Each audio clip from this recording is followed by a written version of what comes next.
What's going on, guys? Welcome back to the channel. It's Asa Studio. Today we're in Photoshop, and today's video is going to be more about frequency separation and color correction. So I'm going to be retouching this raw photo, so let's jump right into it. The first thing I'm going to do is to correct the skin tones, and this is how I'm going to do it. I'm going to start with using the adjustment layer, the hue and saturation, and I'm going to select the hand tool. First of all, let's take a look at the hand. You can see I'm going to zoom in, and you can see the difference in color, and you can also notice that the saturation of the hand is not the same with the face. I'm going to show you what I'm talking about. Let's close the hue and saturation panel and then grab the lasso tool, and I'm just going to draw a line to select just the hand quickly like this and down. Just do a rough selection for the sake of the tutorial. I'm going to be fast with it, and if you can't get, so I'm using my mouse so to be a little bit harder for you to select that, but just for the demonstration I'm going to do it like this. And then if you want to add more points, you can hold down shift and then draw on it just like that. Just keep drawing till you have, and you hold alt then subtract. So I'm just going to leave it like this. Now go ahead and hold on shift F5 to fill it with black, because the color of the mask is white. So now that I fixed it with black, I'm gonna hold Ctrl D to deselect and hold Ctrl I to invert the mask. Now it's going to affect just the white part, which is the hand we selected earlier. So let's go ahead and open the hue and saturation and look at what's going to happen as I increase the saturation. And you can see that it's matching that of the face already.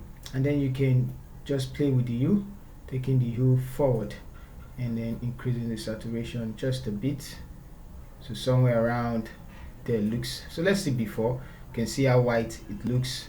Let me zoom in and compare it to now blending with the skin tones. Alright, so that's the first step. Then the second step is to fix the cheek.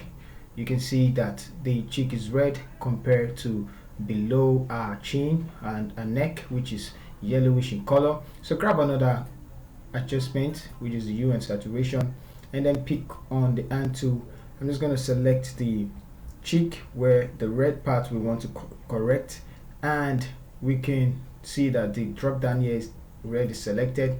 You can increase the hue to any point and you're going to see something like this. Now the moment you start seeing the green, the cheek is actually greener than the below our mouth or our skin. So this place is actually more greener than this side, so you know that that range is selected. Now it's for you to move the slider till you have just the cheek selected. So let's take it back to the right, and then we have it there. Alright, so we have it right there. We're going to take it forward a little bit. Now we need to remove it from where we don't need it. So take note, red, the drop down here is red. So now grab your brush tool, and then I'm going to erase it from the mouth, just from the lips rather. So just from the lips like that, and maybe you can also take it away from the eyes. Okay, so where you don't want to see it. Now let's go back, then select the red and make this place 0. Now we have our image back. Now mess around with the hue till you have a uniform image. Take it to the right till you have a uniform skin color. So let's see before, red, and now the red is gone. Okay, so one more thing we need to do is to blend the color of the neck and that of the cheek right here. So before we do the frequency separation, so grab another hue and saturation adjustment layer, select the neck and increase the hue. See where we have it green, and you can see different variation. Although the face is green and the greens of the face and that of the hand is the same, so we only notice this small area which we need to adjust. So let's move the slider till we have just that little portion selected. So I'm still going to take it. Okay, so there we have it, little portion selected. I'm just going to shift it to the front a little bit and you can see before and after. Now let's blend it together. I'm going to make this place 0, back 0, and zoom in. So what we need to do is to take it backward to make it look, reddish compared to the face. So that's enough, and then we can increase the saturation a bit. Now you might not notice, but let's group everything together and let's see the transformation. So I'm going to pick the end tool, and then I'm going to turn it off and on. Just take a look at the hand, and somewhere around the eyes, so you can see especially the end. Now we can go ahead to do frequency separation, and we can also whiten the eyes. So let's create a stem visible layer, and you know how to do your frequency separation. Duplicate the layer twice, name this one color. We're separating the color from the texture. Name this texture. Hit enter and turn off the texture layer. Select the color layer, go to filter, blur, and we're going to blur it to when we can see the features of the face. The more you blur, the more the texture you get. So I'm just going to zoom in, and then that's too much, so just like this will do, and then hit OK.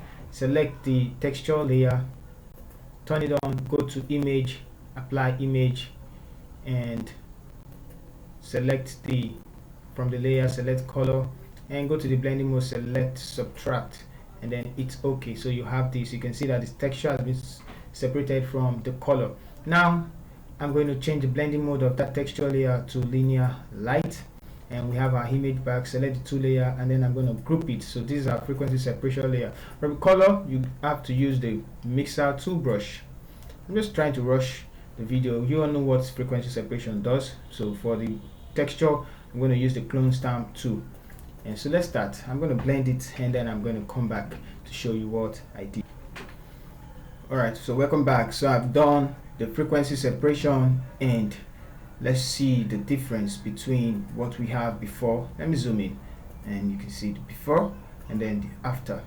So I just try to blend it a little bit to avoid it being fake, or let's say unnatural. So as it is, it's looking natural. So if you want to know more about frequency separation, you can check the channel, or you're going to see more videos online concerning frequency separation. So let's jump to the next step. Now the next thing I want to do is to create to make the eyes and teeth white, but unfortunately there is no teeth. We can actually work only on the eyes. So to do that, I'm going to create a photo filter, and then let's use the morning look filter, which is a white one, and then let's create another black and white layer. Although this is old way, let's create black and white. Or let's just use the saturation method. So I'm going to use the saturation method. Let's turn off the photo and drag this one under, and this is how to use the saturation method. I just want to try it out. So take up the brush tool. Now I'm going to invert the mask, Control I, and let's see where we want. Let's open up first of all, and then increase the hue. So make this one, sorry, I mistakenly. Alright, so back to where we were. What I wanted to do was to invert the mask and have something like this.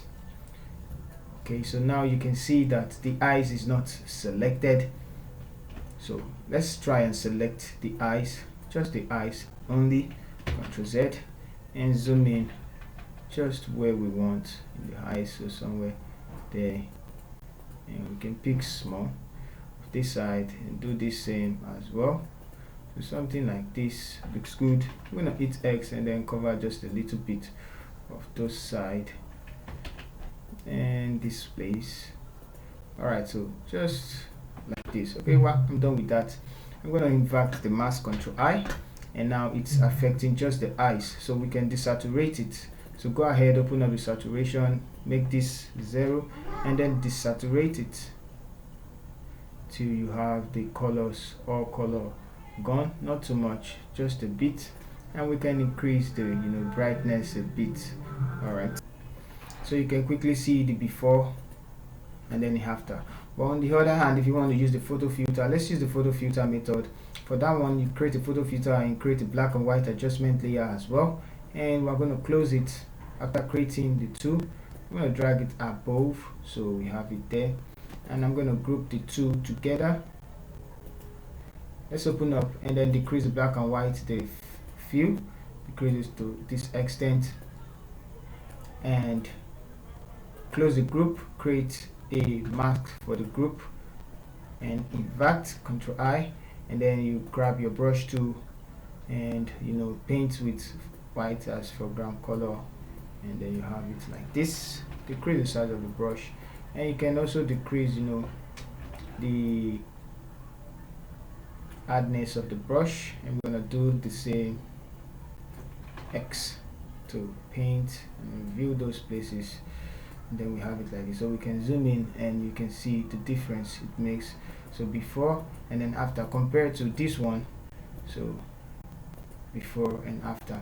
You can also decrease the fill till you have it look natural, so something like that. Alright, so thank you guys for watching. There is a lot you can also do by doing the dodging and burning and the rest. There's so many. So I'm going to create a stand visible layer, Ctrl Shift and E, but the main purpose of the video has been done. And if you want to go further, you can actually switch up and look further. So thank you guys. See you guys in our next video. Thank you.